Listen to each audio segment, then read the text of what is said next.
Kusang lalabas yun, di mo nga mapigilan kasi ang dami-daming alaala. Honestly, ngayon lang ako nakakilala ng taong walang makwentong mga specific, makulay, or even nakakatawang alaala sa pagkabata. So, lalo lang lumalalim yung misteryo tungkol sa pagkatao ni Mayor Alice Guo at ano ang ginagawa ng mga negosyo niya dito sa Pilipinas. Well, tinanong ko nga nung opening statement, siya ba ay espiya nga o asset ng ibang bansa?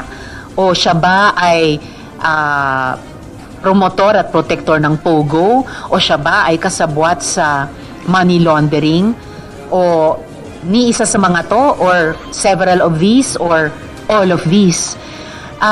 Palagay ko, mas makukuha pa natin yung mas kumpletong litrato pagpasok sa executive session kasama ng Department of Justice natin, ang Bureau of Internal Revenue, pati syempre yung PAGCOR.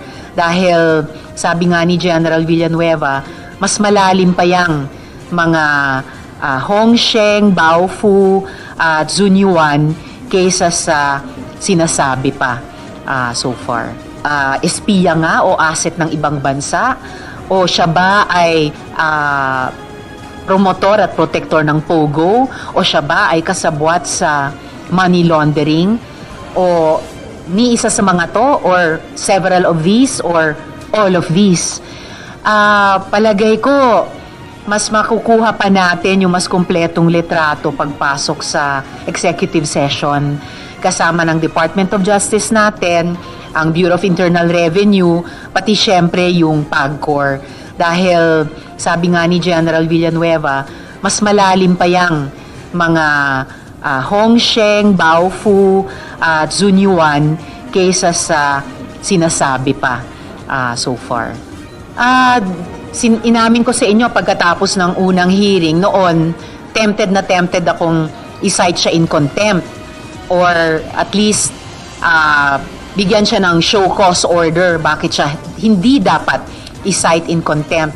Perhaps hindi ako kasing tempted ngayon dahil yung mismong mga pagsisinungaling at paglilihim niya ang nagpo-prove ng resolution na there's more to this than meets the eye.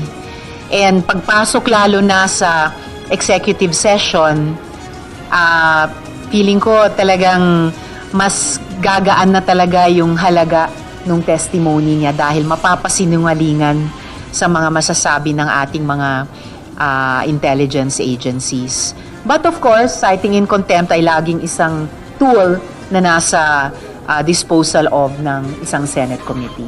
Sino kayang paulit-ulit yung kliyente nila?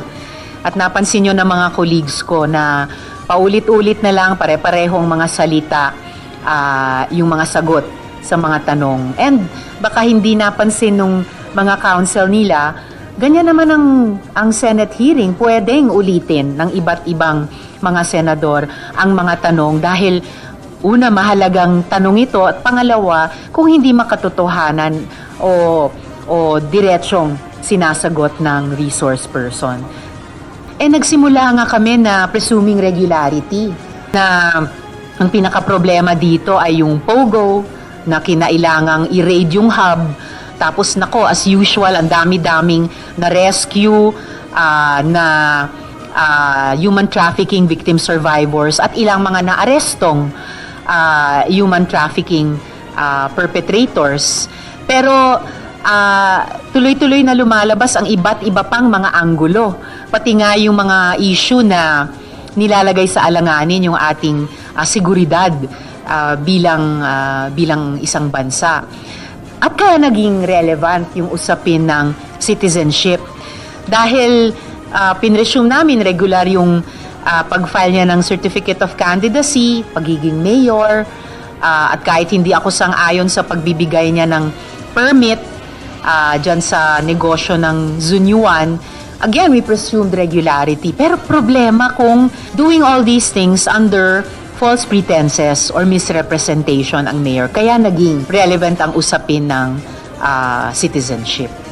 Bago yung susunod na hearing, uunahin muna namin yung closed door session.